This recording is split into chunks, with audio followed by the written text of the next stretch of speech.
പ്രധാനമന്ത്രി നരേന്ദ്രമോദി അദ്ദേഹം ഇന്ന് രാവിലെ 10 മണിയോടെ തിരുവനന്തപുരത്തേക്ക് എത്തുന്നുണ്ട്. തുമ്പ VSSC ആസ്ഥാനത്ത് ISROയുടെ ബഹിരാകാശ ദൗത്യമായ ഗഗൻയാൻ പദ്ധതി പ്രധാനമന്ത്രി അവലോകനം ചെയ്യുകയും ചെയ്യും. അതിനൊക്കെ ശേഷം അടുത്ത വർഷം ഇന്ത്യ ബഹിരാകാശത്തേക്ക് അയക്കുന്ന 4 യാത്രികരുടെ പേരുകളും അദ്ദേഹം ഇന്ന് പ്രഖ്യാപിക്കുന്നുണ്ട്. തുടർന്ന് സെൻട്രൽ സ്റ്റേഡിയത്തിൽ കെ സുരേന്ദ്രന്റെ പദയാത്രാ സമാപന പൊതുസമ്മേളനത്തിലും പ്രധാനമന്ത്രി മോദി പങ്കെടുക്കും. വിശദാംശങ്ങളുമായിട്ട് നമുക്കൊപ്പമുള്ളത് അമൽ തേനംപറമ്പിലാണ്. അമൽ, ഗുഡ് മോർണിംഗ്. നമ്മുടെ BJP സംസ്ഥാന അധ്യക്ഷൻ കെ സുരേന്ദ്രൻ നയിക്കുന്ന പദയാത്രയുടെ സമാപന സമ്മേളനത്തിൽ പങ്കെടുക്കാൻ വേണ്ടിയിട്ടാണ് പ്രധാനമന്ത്രി മോദി എത്തുന്നത്. 2 മാസത്തിനിടയിലെ 3ാമത്തെ സന്ദർശനം. ഏതുവരെയായി ഒരുക്കങ്ങളൊക്കെ?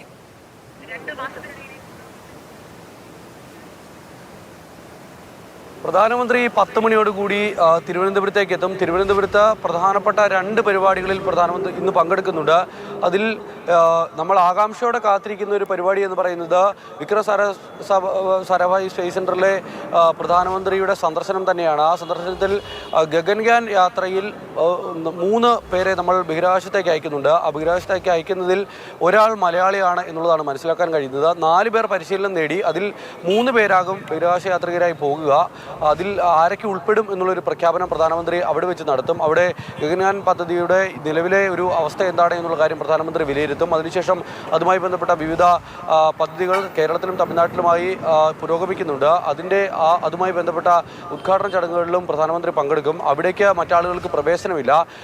അവിടേക്ക് പ്രധാനമന്ത്രി എത്തിയ ശേഷം പിന്നീട് പോകുക തിരുവനന്തപുരം സെൻട്രൽ സ്റ്റേഡിയത്തിലേക്കാകും. സെൻട്രൽ സ്റ്റേഡിയത്തിൽ BJP സംസ്ഥാന അധ്യക്ഷൻ കെ സുരേന്ദ്രൻ നയിക്കുന്ന BJPയുടെ തിരഞ്ഞെടുപ്പ് പ്രചരണ പരിപാടിയായ പദയാത്രയുടെ സമാപന സമ്മേളനമാണ് നടക്കുന്നത്. ആ സമാപന സമ്മേളനത്തിൽ പ്രകാശ് ജാവ്ദേക്കർ അടക്കം പങ്കെടുക്കുന്നുണ്ട്. സംസ്ഥാനത്തെ മുതിർന്ന നേതാക്കളെ എല്ലാം ഉൾപ്പെടുത്തിക്കൊണ്ടുള്ള ഒരു പരിപാടി. 1,00,000-ഓളം ആളുകൾ എത്തും എന്നുള്ളതാണ് BJPയുടെ അവകാശവാദം.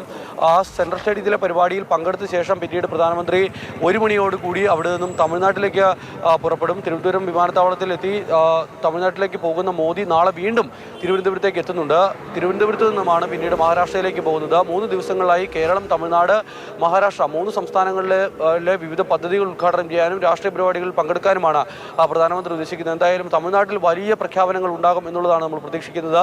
17,000 കോടി രൂപയുടെ പദ്ധതി തമിഴ്നാട്ടിൽ പ്രഖ്യാപിക്കാനുള്ള തയ്യാറെടുപ്പുകളാണ് നടക്കുന്നത്. എന്തായാലും ഒരുക്കങ്ങൾ പൂർത്തിയായി കഴിഞ്ഞു. തിരുവനന്തപുരത്ത് ഇന്ന് ഗതാഗത നിയന്ത്രണം അടക്കം ഏർപ്പെടുത്തിയിട്ടുണ്ട്. നമ്മളിപ്പോൾ നിൽക്കുന്നത് പ്രധാനമന്ത്രി എത്തുന്ന തിരുവനന്തപുരം അന്തർദേശീയ വിമാനത്താവളത്തിന് മുന്നിലാണ്. ഇവിടം മുതൽ വിമാനത്താവളം മുതൽ തിരുവനന്തപുരത്തെ സെൻട്രൽ സ്റ്റേഡിയം, അതോടൊപ്പം തന്നെ സെക്രട്ടേറിയറ്റ്, പ്രധാനപ്പെട്ട 2 കേന്ദ്രങ്ങൾ, അതിനു ചുറ്റുമുള്ള റോഡുകളിലെല്ലാം ഗതാഗത നിയന്ത്രണം ഏർപ്പെടുത്തിയിട്ടുണ്ട്.